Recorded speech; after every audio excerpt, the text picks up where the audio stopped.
네, 함께 성장하는 일상 랑랑부동산 플러스입니다. 자, 최근에는 우리 대구 시장에서 일어나고 있는 미분양부터 시작을 해서요. 후분양 역시 늘어날 것이다. 그러함으로써 또 구축을 파는 게 좋지 않을까 이런 이야기들을 하고 있는데, 이런 구축을 팔고 어떤 행동을 또 해볼 수 있을까라고 물었을 때 아무래도 신축 아파트에 옮겨가는 것이 맞지 않겠느냐. 자, 그런 것들은 저번 영상에서 좀 설명을 드렸습니다. 자, 그래서 이 신축 아파트들을 살 수 있는 것은 어떤 게 있을까라고 했었을 때 입주 아파트를 노려주는 것이 가장 안전할 것이다 까지도 말씀을 드렸는데, 눈길이 갈 수밖에 없는 것은 마이너스 P가 얼마나 붙어 있는가 이런 부분이 아닐까 싶습니다. 자, 그래서 이러한 마이너스 P가 지금 대체적으로 가장 이슈가 되는 것들은 마이너스 P가 1억이다 혹은 1.5억이다 이렇게 표현하곤 하지만은 그런 것들이 사실상 거의 없다라고 보기 때문에 지금 현재 이 마이너스 P 중에서도 가장 극심한 정도는 어떤 수준일까? 이 많은 곳들을 전수조사를 좀 해보니까 마이너스 한 7000P 정도가 거의 제일 낮은 수준이 아닐까라고 보여지더라고요. 그래서 이 7000P부터 8000P 이런 것도 있으니까 어떤 단지들이 있는지 한번 살펴보았습니다.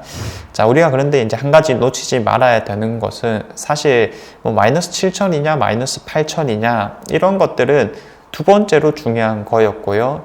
그것보다 첫 번째로 더 중요하다라고 이야기할 수 있는 것은 결국 합계 금액이 얼마냐라고 하는 부분이 됩니다. 자, 왜 그러냐면 애초에 분양가가 너무 높았다라고 한다면 아무리 마이너스 P가 많이 발생한다 하더라도 가격이 그래도 좀 높네 라고 이야기를 할 수 있을 거니까 최종적으로는 결국 이 금액이 가장 중요한 것이다. 자, 그런데 앞서 말씀드렸다시피 눈길이 아무래도 이런 마이너스 P 자체가 얼마냐, 우리가 항상 이런 것에 어떻게 보면 좀 길들어져 있다라고 표현을 할 수도 있겠죠. 자, 아무튼 그런 것들을 애써 부정하기보다는 그 길들어진 측면에서 먼저 접근을 해 볼 거고요. 실질적으로 더 봐야 되는 것은 무엇일까 한번 설명을 드려보도록 하겠습니다. 자, 그렇게 했었을 때 총 11곳이 보여졌습니다. 자, 이 조사를 했을 때는 조금 더 깎으면 7천도 가능하지 않을까 이런 것들은 전혀 고려하지 않았습니다. 즉 협상의 여지는 아직 고려하지 않았고 정말 딱 네이버 부동산상에 적혀있는 숫자 7천만 원을 확인할 수 있으면은 여기에 다 적었다라고 보시면 될 거고요. 6,999만 원 이런 것도 포함을 시키지 않았습니다. 물론 없긴 했지만요. 자, 그렇게 해서 지도상에 한번 표시를 해보자면 이렇게 이제 뜨게 되고요. 조금 멀긴 하지만은 이 화원까지 체크를 해볼 수 있을 건데 우리가 굳이 하원까지 볼 필요는 없지 않을까라고 말씀드릴 수 있는 이유는 일단 가격대가 비슷하다라면 우리가 조금 더 안쪽을 노리는 것이 맞을 수밖에 없기 때문에, 자, 그래서 여기서 한 가지 포인트가 나오는 거죠. 바로 입지라고 하는 것입니다. 부동산을 볼 때면 자연스럽게 살기 좋을까요? 라는 부분에 초점 맞출 수밖에 없지만 먼저 생각해 봐야 되는 것은 어디가 더 오를 수 있을까요? 어디가 더 좋은 입지일까요? 라는 부분입니다. 대구 부동산은 이 입지 포인트가 정말 명확하거든요. 누누이 좀 말씀드리지만 광역교통과 2호선이 만나는 지점이 가장 중요하고 그런 곳들이 각 구의 대장급 입지이다. 자, 예를 들면 동대구역에서 일직선으로 내려오면 범어역이 될 거고 우리가 수성구의 핵심 입지다라고 이야기를 하는 곳이죠. 자, 서대구역에서 일직선으로 내려오게 되면 죽전역, 비수성구의 핵심이다라고 이야기를 합니다. 자, 그리고 대구역에서 일직선 내려오면 반월당역인데 여기는 핵심 주거 입지는 아니니까 바로 옆에 더블역세권인 청라언덕역. 자, 그래서 이런 포인트들이 쉽게 나와 있기 때문에 바로 이런 곳들 붙어주면 되겠다. 이런 것들 위주로 우리가 한번 찾아보자 라는 것입니다. 자, 그리고 2호선이 없는 곳들 광역교통 자체에 조금 더 초점을 맞춰주면 된다라고 말씀을 드리겠고요. 자, 그렇게 보았었을 때 이 중에서 괜찮은 입지다라고 보여지는 곳은 죽전역이라거나 혹은 태평로 인근 이렇게 말씀드릴 수 있겠고요. 자, 그 다음에 광역교통 주변이라고 할 수 있는 동대구역 그리고 서대구역 쪽에 신암 뉴타운, 평리 뉴타운 이렇게 정리를 해볼 수 있겠습니다. 그러면은 너무 많은 선택지가 사실 우리를 또 혼란스럽게 만들기 때문에 야, 이거 어떤 선택을 해야 될지 모르겠다 라고 생각이 드실 수가 있을 것 같은데 전혀 문제가 없습니다. 왜 그러냐면 이런 것들이 결국 다 가격이 정해져 있기 때문인 거죠. 자, 우리가 흔히 아파트를 바라볼 때면 야, 이 아파트는 이런 장점이 있고 또 반면에 이런 단점들이 있어 라고 이야기하잖아요. 근데 그런 것들이 결국에는 다 가격에 반영되어 있는 것이다 라고 한번 생각해 볼 필요가 있겠습니다. 어차피 가격에 반영되어 있는 거라면 뭐 실거주 측면에서 장단점을 따지기보다는 어디가 좀 비쌀까 위주로 생각을 해보시면 될 것 같은데 앞서 봤던 엑셀표들을 이제 예정 시기별로 나열한 것이 아니라 자, 매매 가격 순서대로 한번 나열을 해보게 되면 지금 뭐 아까 전에 입지가 좀 부족하다라고 할 수 있는 하원읍이라거나 아니면 평리동 대체로 가격이 낮은 모습을 확인할 수 있겠고요.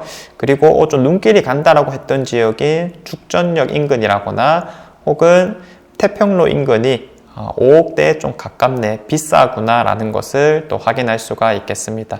자, 그래서 이 가격을 나눌 때는 5억에 가깝냐 혹은 4억에 가깝냐 이거를 생각해 보시면 될 것 같은데 조금 더 선호되는 것이 5억 그리고 4억에 가까운 것들은 상대적으로 덜 선호되는 것이다. 자, 그래서 저는 요거를 보고 뭐 좋으냐 나쁘냐를 따질 필요는 없다. 왜냐? 거기에 맞는 가격대들이 형성되어 있는 것이고 그리고 그 가격에 대해서 합리적으로 느끼는 소비자들이 결국 이 집을 거래할 것이기 때문에 충분히 떨어졌다. 그리고 거래량이 좀 나타나고 있다라면 우리는 그 가격 자체를 좀 이해해봐도 되지 않을까라는 생각들이 듭니다. 물론 내가 살고 있는 곳에 가까운 것부터 눈길이 갈 수밖에 없기 때문에 그런 것들 위주로 살펴보셔도 될 것 같고요. 그리고 이제 좀 더 젊으신 분들은 아무래도 어디 살든 좀 상관이 없잖아요. 내 자금 사정에 맞춰가지고 한번 노려보는 것도 좋을 수가 있다. 단 한 가지 놓치지 말아야 되는 것은 급할 필요 전혀 없습니다. 왜냐? 입주 시기가 다가오면 다가올수록 조금 더 떨어지는 경향이 있기 때문에. 자, 그래서 지금 이제 간단하게 살펴보았었을 때 아까 죽전역이나 태평로를 말씀드렸는데 이 세로 라인을 보고 우리가 와룡로라고 부르는 건데 와룡로도 이 죽전역에 가까울수록 좋다라고 이야기해 볼 수 있겠고요. 그 다음에 이제 좀 내려가면 내려갈수록 즉 볼리동에 가까워질수록 상대적인 입지가 떨어진다. 교통합군 측면에서 부족해지기 때문인 거죠. 죽전역의 대장 아파트를 빌리브 스카이라고 할 수 있을 건데 6억대 후반부터 좀 나오고 있는 상황이고요.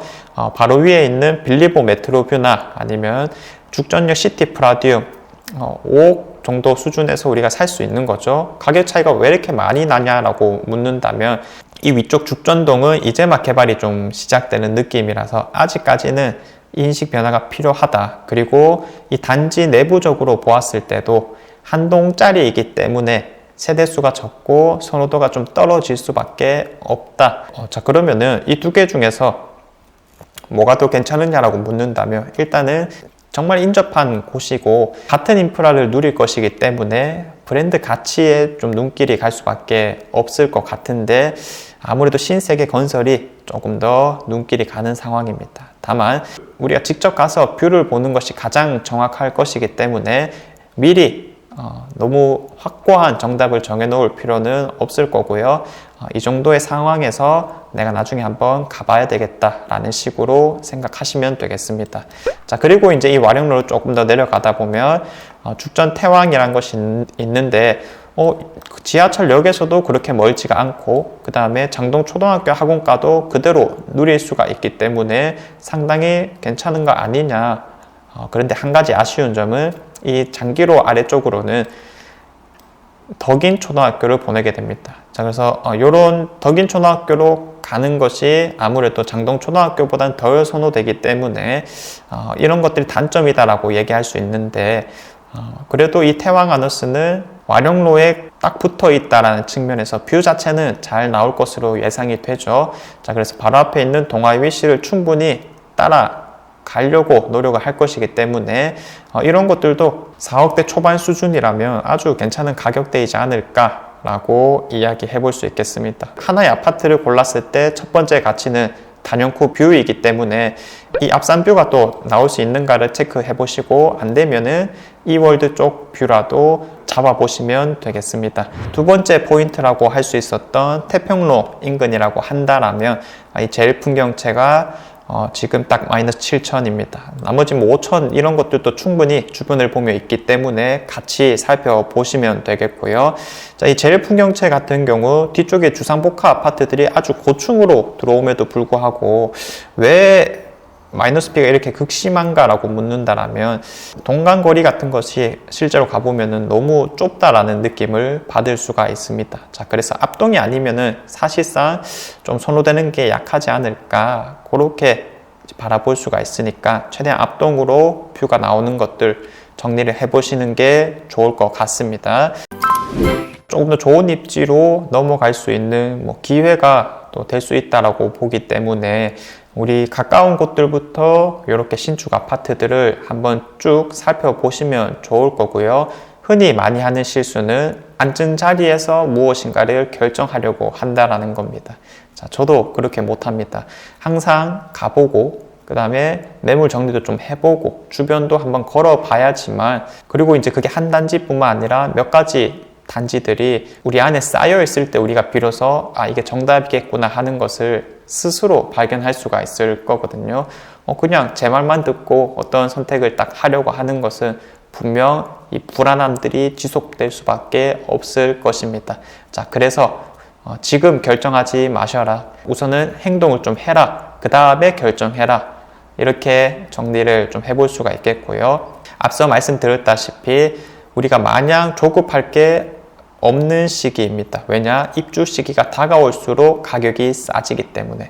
그런데 그냥 별 생각 없이 가만히 있는다라는 측면은 절대 아닌 것이, 입주 시기가 지나고 나서 매물들이 점점 소진되는 것은 이제까지 입주했던 아파트들에서 공통적으로 나오고 있는 상황입니다. 자, 그렇다면 내 주변에 내가 원하는 매물을 나중에는 발견할 수 없을 가능성이 분명히 있기 때문에 조급할 건 없지만은 또 아무 생각이 없어서는 안 된다. 이렇게까지 정리를 해보도록 하겠습니다. 지금은 우리가 사는 사람의 입장에서 이야기를 해 보았을 때 좀 두렵잖아요. 그런데 파는 사람은 오죽하겠습니까? 파는 사람의 어떤 불안함을 이용해서 사기를 치려고 하는 경우도 있었습니다. 자, 그래서 다음 시간에는 이러한 분양권 사기에 대한 이야기도 한번 풀어보겠고요. 자, 제가 준비한 내용은 여기까지입니다. 오늘도 좋은 하루 보내시고요. 더 좋은 내용으로 찾아오도록 하겠습니다. 감사합니다.